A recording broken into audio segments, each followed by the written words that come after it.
அமெரிக்காவில் நடைபெற்று வரும் முதலீட்டாளர்கள் மாநாட்டில் முதலமைச்சர் மு.க.ஸ்டாலின் உரையாற்றி வருகிறார். அதனை நேரலையில் பார்க்கலாம். பங்கேற்றிருக்கக்கூடிய தொழில்துறை அமைச்சர் மாண்புமிகு டி.ஆர்.பி. ராஜா அவர்களே, சான் பிரான்சிஸ்கோவினுடைய துணை தூதர் ஸ்ரீகர் ரெட்டி அவர்களே, தொழில்துறையினுடைய செயலாளர் அருண் ராய் அவர்களே, கைடன்ஸ் எம்டி விஷ்ணு அவர்களே, டிஜிட்டல் ரியாலிட்டி சிஆர்ஓ காலின் மெக்லின் அவர்களே, ஃபர்ஸ்ட் சோலார் சிஇஓ மார்க் பெத்மர் அவர்களே, பல்வேறு தொழில் நிறுவனங்களை சார்ந்திருக்கக்கூடிய நிர்வாகிகளை, எனது அருமை அமெரிக்க வாழ் தமிழ் உடன்பிறப்புகளே,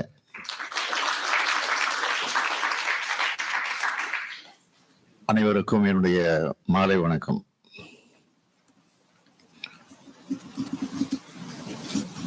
சான் பிரான்சிஸ்கோ மாநாட்டின் முதலீட்டாளருடைய மாநாட்டில்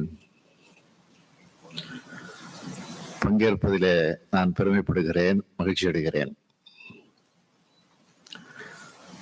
உலகின் மிகப்பெரிய மதிப்புமிக்க பெருமை அமெரிக்காவுக்கு உண்டு என்பது அனைவராலும் ஏற்றுக்கொள்ளப்பட்டிருக்கக்கூடிய உண்மை. அப்படிப்பட்ட அமெரிக்காவுக்கு நான் வந்திருப்பதை பெருமையாக கருதுகிறேன்.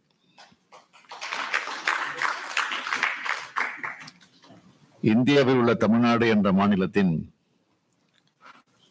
மக்களால் தேர்ந்தெடுக்கப்பட்ட முதலமைச்சர் நான். திராவிட முன்னேற்றக் கழகம் என்ற 75 ஆண்டுகள் பழமையான அரசியல் இயக்கத்தின் தலைவராக நான் இருக்கிறேன். இப்பொழுது தமிழ்நாட்டை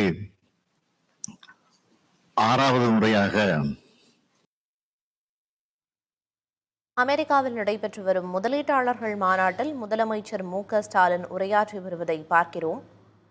முதலீடுகளை ஈர்க்க உகந்த மாநிலம் தமிழ்நாடு என்று குறிப்பிட்டு அவர் பேசியிருக்கிறார்.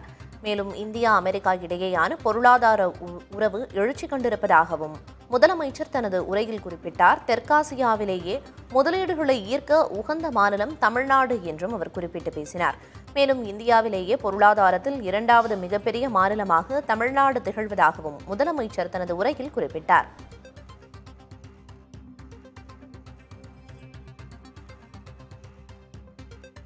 இந்தியா அமெரிக்கா இடையேயான பொருளாதார உறவு எழுச்சி கண்டுள்ளது என்று குறிப்பிட்டு மேலும் பல்வேறு விஷயங்களை முதலீட்டாளர்கள் மாநாட்டில் அமெரிக்காவில் நடந்து வரும் முதலீட்டாளர்கள் மாநாட்டில் முதலமைச்சர் மு.க.ஸ்டாலின் உரையாற்றி வருகிறார்.